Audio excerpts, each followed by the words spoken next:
आगे फिर भगवान कहते हैं, अधिभूतं क्षरो भावः पुरुषश्चाधिदैवतम्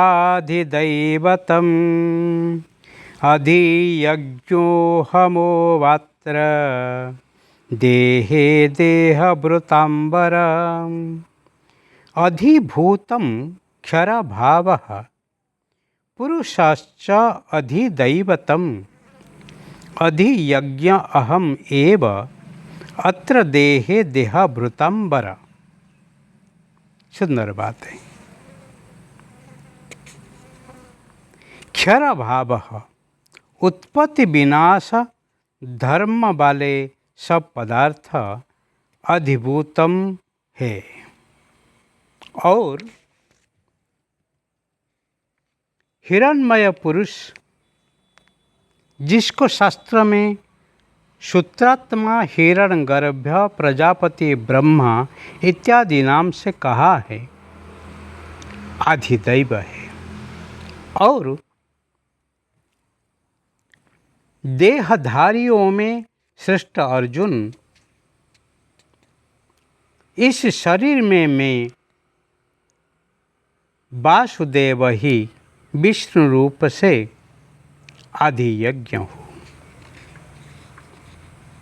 यहाँ पर भगवान अति सुंदर भाव से बताते हैं, आधिभूत क्या है? उत्पत्ति विनाश धर्म वाले सब पदार्थ अधिभूत है।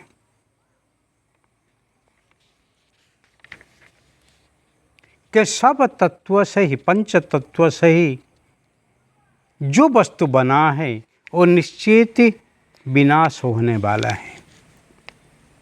इसीलिए आधिभूत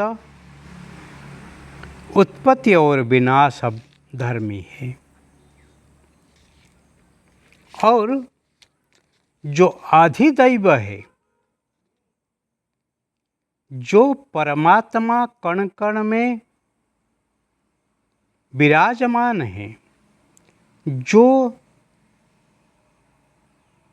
सबके अंदर ही विराजमान है, एको हम बहुश्यामः, एक से अनेक, अरूप से स्वरूप होके जो ही रहता है, वो ही परमात्मा ही अधिदैव है।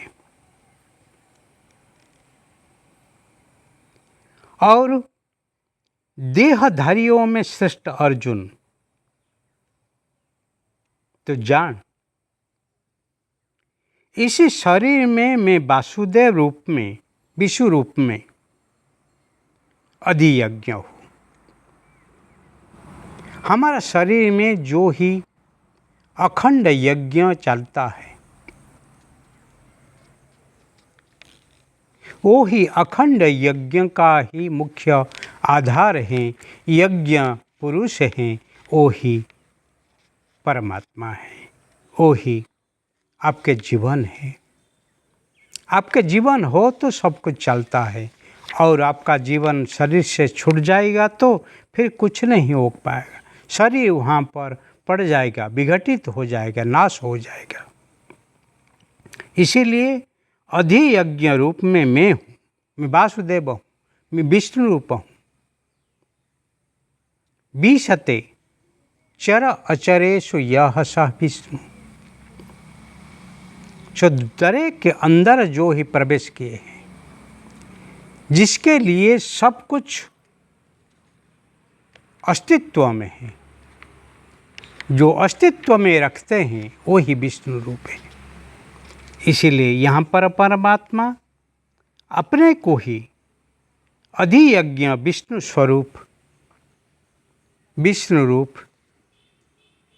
कहते हैं।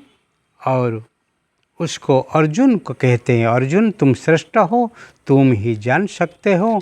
इसीलिए तुम मन में कोई ही शंका विशंका नहीं करो, क्योंकि जो कुछ हो है वो सब ही मेरा रूप है।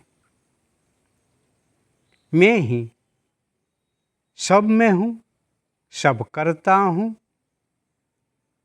और सब समय में हूँ। इसीलिए शंका को दूर करने के लिए भगवान आगे जो कहते हैं वो सुनना चाहिए।